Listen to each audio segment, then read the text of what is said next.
Last lecture के अंदर आप पढ़ रहे थे मैनेजमेंट के अंदर जो ऑर्गेनाइजेशन होती है उसका स्ट्रक्चर कैसा होता है, ठीक है। तो स्ट्रक्चर के अंदर आपने सबसे पहला स्ट्रक्चर पढ़ा था लाइन टाइप ऑर्गेनाइजेशन। अगर आप लाइन टाइप ऑर्गेनाइजेशन के बारे में पढ़ रहे थे तो उसके अंदर आपने कैसे पढ़ा था कि एक लाइन थी जिसके अंदर प्रेसिडेंट था, उसके बाद नेक्स्ट आता था वाइस प्रेसिडेंट,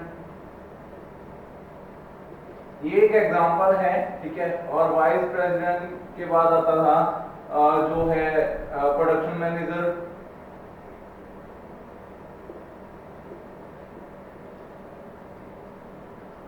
ठीक है। उसके बाद आते थे जो वर्कर्स थे, जो आपके मेन वर्किंग स्टाफ था, ठीक है। फोरमैन 1, फोरमैन 2 एंड फोरमैन 3, ठीक है। तो इसके अंदर क्या था, ये एक लाइन वाइज था सिस्टम सारा कि पहले प्रेसिडेंट उसके नीचे वाइस प्रेसिडेंट। ऐसा नहीं कि प्रेसिडेंट के नीचे दो वाइस प्रेसिडेंट हो, ठीक है। एक ही वाइस प्रेसिडेंट होगा और उसके नीचे एक ही प्रोडक्शन मैनेजर, मतलब कि मैनेजमेंट के अंदर सिंगल पर्सन जो है वो वर्क करेंगे, ठीक है। ये था लाइन उसके अंदर, ठीक है, लाइन ऑर्गेनाइजेशन के अंदर। नेक्स्ट आप पढ़ते हैं line and staff organisation, line and staff organisation. Line and staff organisation कौन सी होती है, जिसके अंदर अपन ने एक स्पेशलाइज्ड स्टाफ रखा हुआ होता है, ठीक है। अब यहाँ पे क्या है, सेम टू सेम प्रेसिडेंट है, प्रेसिडेंट के साथ नीचे क्या थे, वाइस प्रेसिडेंट थे, लेकिन इन दोनों को प्रेसिडेंट को एडवाइस करने के लिए इनके पास कुछ और स्टाफ है साथ में, ठीक है। वही सब कुछ है लेकिन इनके पास क्या है, एक एक्स्ट्रा स्टाफ है जो कि क्या करेगा, इनको हेल्प करेगा डिसीजन लेने के लिए, ठीक है। जैसे कि legal council staff, legal council staff है इनके पास, ठीक है, प्रेसिडेंट के पास। वाइस प्रेसिडेंट तो है ही, उसके साथ लीगल काउंसिल स्टाफ है और साथ में क्या है, एक public relationship adviser, public relationship adviser, ठीक है। ऐसे इन्होंने पर्सन साथ में रखे हुए हैं जो कि इनको हेल्प करेंगे डिसीजन लेने के लिए कुछ भी, ठीक है। प्रेसिडेंट अकेला डिसीजन नहीं लेगा, उसके पास ऐसा स्टाफ है जो कि उसकी हेल्प करेगा इनटू दिस पर्टिकुलर वर्क, इस काम के लिए उसकी हेल्प करेगा। वाइस प्रेसिडेंट तो है ही उसके पास, ठीक है, वो उसने तो जो है नीचे से प्रोडक्शन मैनेजर से डिटेल लेके आगे पहुंचानी ही है प्रेसिडेंट तक।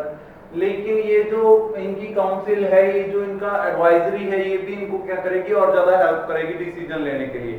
ऐसे ही वाइस प्रेसिडेंट के पास क्या है, यहाँ पे प्रोडक्शन मैनेजर तो है ही जिससे वो हेल्प ले सकता है, साथ में और स्टाफ है, ठीक है। वो कौन सा है, एक तो इंजीनियर हो गया, ठीक है, जो कि उनको रियलिटी में क्या काम हो रहा है, प्रोडक्शन मैनेजर एक मैनेजर है, ठीक है, उसको नहीं पता कि रियलिटी में काम हो रहा है कि नहीं हो रहा है, जब कुछ जो चेंजेस करने हैं उसके लिए उसको नहीं पता, उसने जस्ट कंट्रोल करना है उनके ऊपर, ठीक है, उनकी वर्किंग के ऊपर।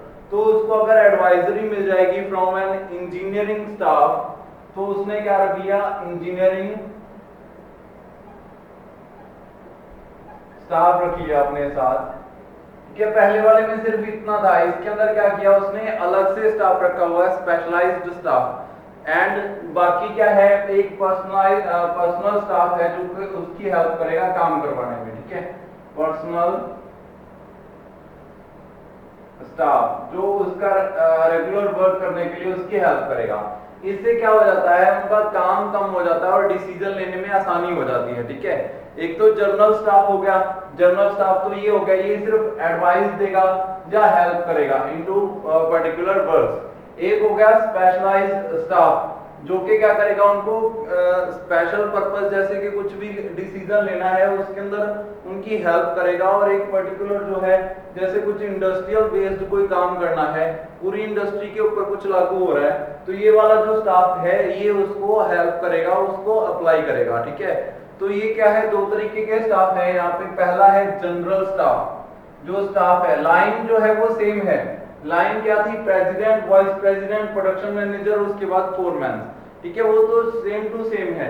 उसके बाद अपन ने क्या चेंजेस किया, अपन ने नया एक स्टाफ साथ में लेके आए, एक तो जनरल स्टाफ, इसको मैं लिख सकता हूं जनरल स्टाफ, और एक लेके आए स्पेशलिस्ट स्टाफ, ठीक है, स्पेशलाइज्ड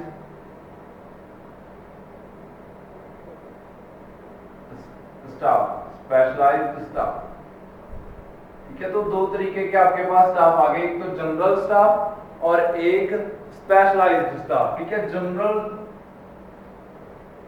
स्टाफ के अंदर क्या होता है, ये किसको कहते हैं, जनरल स्टाफ, ये जो है ये हेल्प के लिए होता है।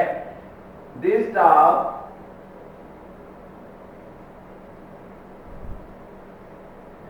is to help the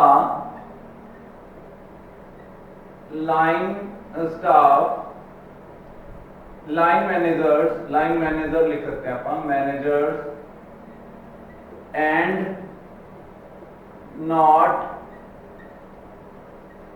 give any order or manage any operation। ये कोई भी जो है ऑर्डर पास नहीं करते, नॉट गिव एनी ऑर्डर्स और नॉट एनी मैनेजमेंट, कोई भी मैनेजमेंट नहीं होती इनके पास। ये सिर्फ जो है लाइन स्टाफ है, लाइन मैनेजर्स हैं, उनको एडवाइज करते हैं, ये वाले जो होते हैं, ठीक है, सिर्फ एडवाइस के लिए होते हैं। And help, advise and help is to help, sorry ये हेल्प के लिए होते हैं, ठीक है, उसकी ये हेल्प दे सकते हैं उसको, या एडवाइज कर सकते हैं, यहाँ पे एडवाइस भी लिख लेना साथ में, एडवाइजर्स भी होते हैं, ये एडवाइस भी दे सकते हैं, ठीक है। तो एडवाइजर्स और हेल्प के लिए होते हैं ये मेन लाइन मैनेजर की, ठीक है। तो इनका और कोई काम नहीं होता, ये सिर्फ एडवाइजरी कमेटी है, जहाँ हेल्प के लिए है, जो पर्सनल स्टाफ है वो हेल्प के लिए है, ठीक है। तो ये है जनरल स्टाफ। दूसरा आता है इसके अंदर स्पेशलाइज्ड स्टाफ। स्पेशलाइज्ड स्टाफ कौन सा होता है, जिसके पास क्या है, इनके पास अब नॉलेज भी नहीं होती उतनी, वो स्किल नहीं है जो प्रोडक्शन के लिए रिक्वायर्ड है। बस ये क्या करेंगे, ये हेल्प के लिए है कि कोई एडवाइजरी जो है अगर चाहिए उनको, तो वो उसके जब पर्सनल जो काम वो कर रहे हैं वो उसको हेल्प कर सकते हैं, ठीक है। लेकिन जो स्पेशलाइज्ड स्टाफ है वो स्पेशलाइज्ड है इस चीज के अंदर।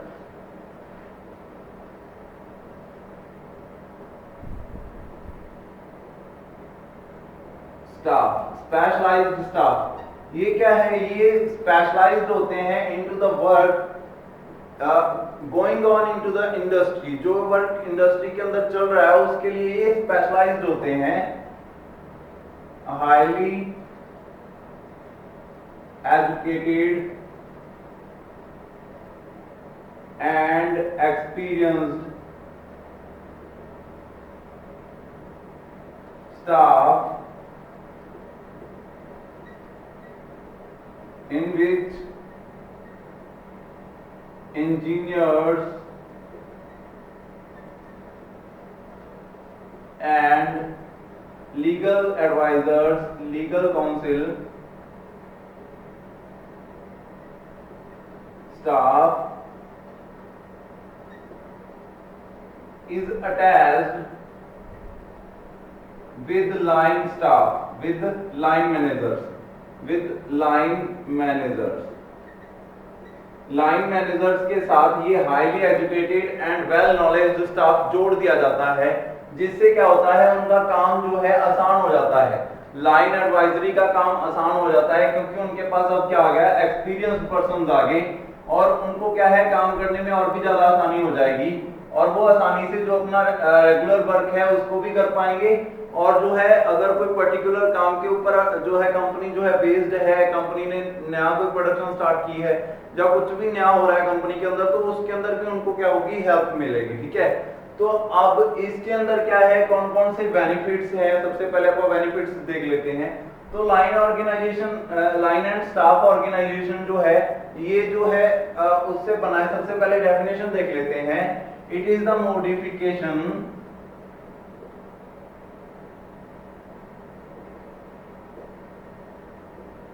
of line organization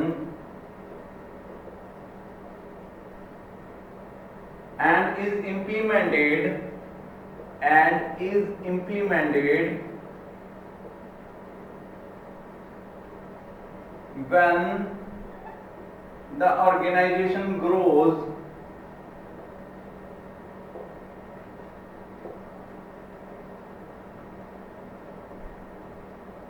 ग्रो कर गई organisation much as not be controlled by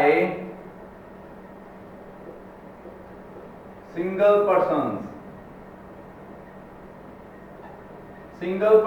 के कंट्रोल से बाहर चली गई जब, तब आप इसको क्या करते हैं जो है इसको इंप्लीमेंट करते हैं, जिसके अंदर आप और ज्यादा स्पेशलाइज्ड स्टाफ एंटर करते हैं इनटू द मैनेजमेंट। ठीक है, ये तो होगी इसकी डेफिनेशन की इसके अंदर क्या होता है, और स्पेशलाइज्ड स्टाफ आप इसमें ऐड करते हैं। ये सारी लाइंस लिखोगे आप कि कौन कौन से स्टाफ हो सकते हैं इसके अंदर, जो है एक तो जनरल स्टाफ और एक स्पेशलाइज्ड स्टाफ।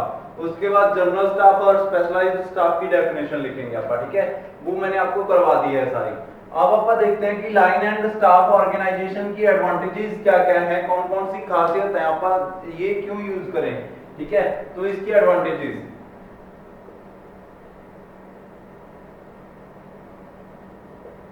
ये क्या है, सबसे पहले इसके अंदर क्या है कि जो है simplicity as same as line staff, क्योंकि उतना ही सिंपल है। बस इसके अंदर क्या है, सिर्फ जो है इनको हेल्प के लिए अपने और ज्यादा स्टाफ दे दिया। Simplicity is as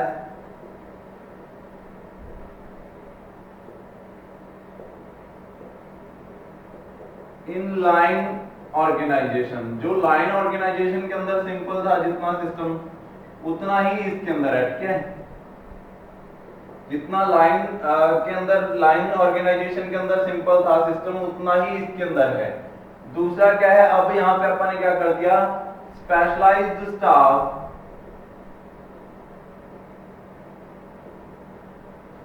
helps in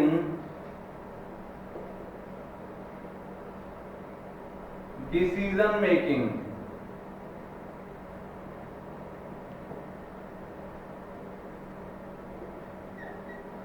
जो है स्पेशलाइज्ड स्टाफ है वो डिसीजन बनाने में हेल्प करेगा, बहुत जल्दी डिसीजन ले पाओगे आप। ठीक है, नेक्स्ट क्या होगा इससे, और क्या चीजें होंगी, वर्कलोड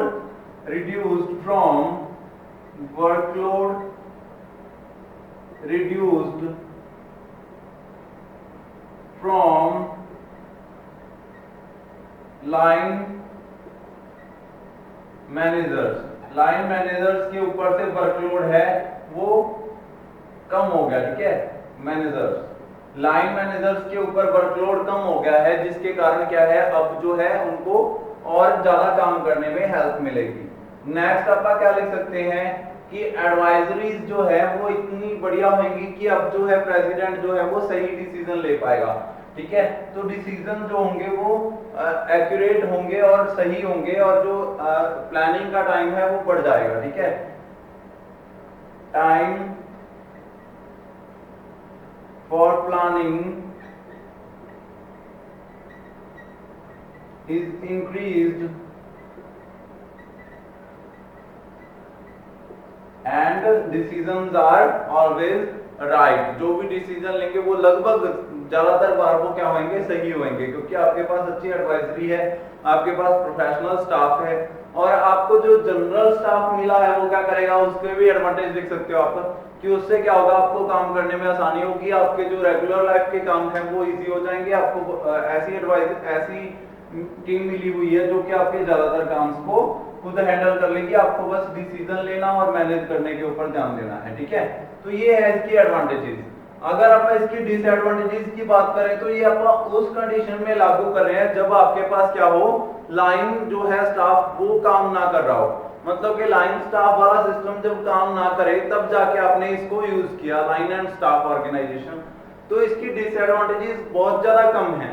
इसकी डिसएडवांटेजेस क्या हो सकती हैं, इसके अंदर सिर्फ ये दिक्कत आ सकती है कि जो एडवाइजरी है, ठीक है, वो जो है खुद को जो है पावर में ले आए, जा मतलब कि खुद को ऐसे कहे कि डिसीजन हम पास कर रहे हैं। ठीक है, क्योंकि वही डिसीजन बना रहे हैं सारा, जो प्रेसिडेंट है उसको तो वो पास करना है कि डिसीजन क्या इन्होंने सभी ने मिलकर प्लान किया है उसको पास करने का काम जो प्रेसिडेंट का है।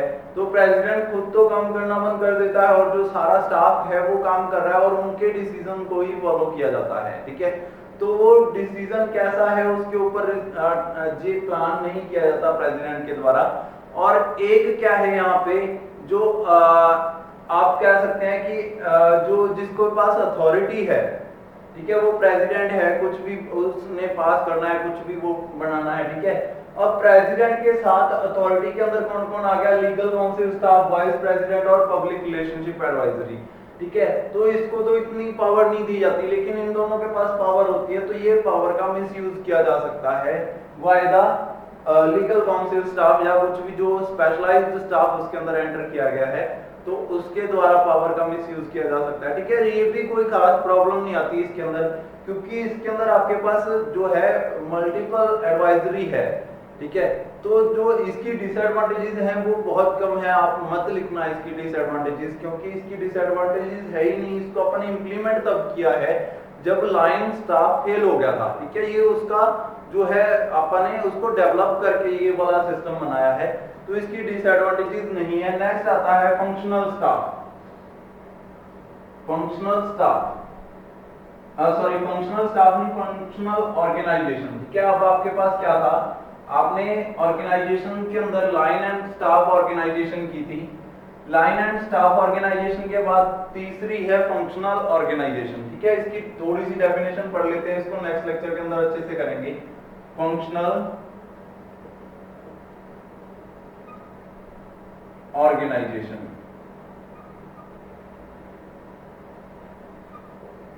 फंक्शनल ऑर्गेनाइजेशन का क्या मतलब है कि फंक्शन के हिसाब से, काम के हिसाब से ऑर्गेनाइजेशन बनाई जाए, ठीक है, कि उनका काम कैसे चल रहा है। एक तो फंक्शनल ऑर्गेनाइजेशन होती है, ये दो तरीके की होती है, एक ऑपरेशनल होती है, ठीक है, ऑपरेशनल।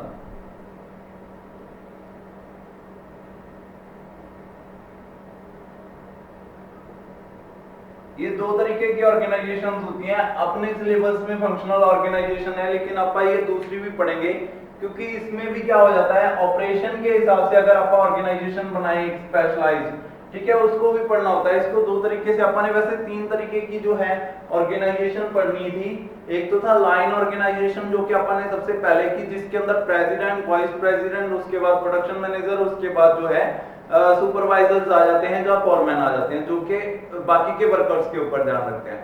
मतलब कि मैनेजमेंट के अंदर जो मैनेजमेंट की लाइन है वो सिर्फ एक लाइन थी, उसके अंदर सीधा जो था आपका प्रोडक्शन मैनेजर तक सब एक लाइन में थे, मतलब कि एक एक पर्सन था। उसके बाद अपन ने पढ़ा लाइन एंड स्टाफ ऑर्गेनाइजेशन, क्या स्पेशलिटी हुई उसके अंदर, क्या खासियत हुई कि उसके अंदर अपन ने जो मैनेजमेंट थी उसको एक स्पेशलाइज्ड और एक जनरल स्टाफ दिया, जिसकी हेल्प से वो क्या कर सकते हैं, अपने काम को और ज्यादा आसान कर सकते हैं। उसके बाद नेक्स्ट आता है फंक्शनल। अब इसके अंदर क्या होता है, इसके अंदर जो एग्जीक्यूटिव्स होते हैं, जो मैनेजमेंट होती है, वो सारी जो है वो लाइन के अंदर नहीं होती, वो फंक्शनल होती है। मतलब कि क्या है, जैसे कि सबसे पहले किसी बोर्ड की बात कर रहे हैं आप, तो बोर्ड का सबसे पहले जो मेन चीफ है, ठीक है, board of director, board of directors, ठीक है। बोर्ड ऑफ डायरेक्टर्स से जो कोई भी ऑर्डर पास होगा वो जाएगा उसके बाद चीफ एग्जीक्यूटिव को, चीफ एग्जीक्यूटिव, ठीक है। चीफ एग्जीक्यूटिव से जो वो अपने जो एक ऑर्डर पास किया था, जो कि बोर्ड ऑफ डायरेक्टर ने पास किया, वो चीफ एग्जीक्यूटिव के बाद आया। उसके बाद वो कहां गया, वो अलग अलग वहां पे सारे चीफ एग्जीक्यूटिव के साथ कौन कौन था मीटिंग के अंदर, उसके अंदर प्रोडक्शन मैनेजर भी था,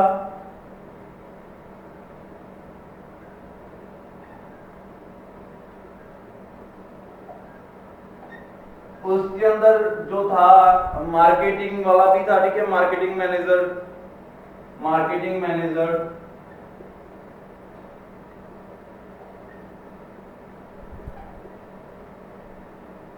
मार्केटिंग मैनेजर के बाद वहां पे कोई और जो थे मेंबर्स वो भी थे, जैसे कि जो है फाइनेंस मैनेजर, फाइनेंस मैनेजर,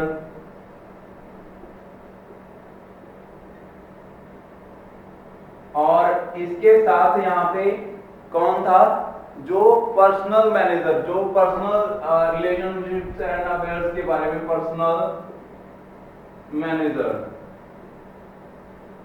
ये सारे मैनेजर वहां पे अवेलेबल थे जब चीफ एग्जीक्यूटिव मीटिंग ले रहा था, ठीक है। उसके बाद अब ऑर्डर पास होने हैं टू द जो भी हेड्स हैं उनके पास, ठीक है। तो हेड डिवीजन 1 यहां पे अवेलेबल था, head division 1, head division 2,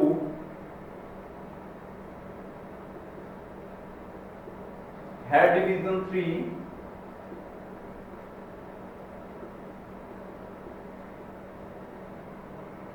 and head division 4। ये सारे जो हेड थे वो ये उस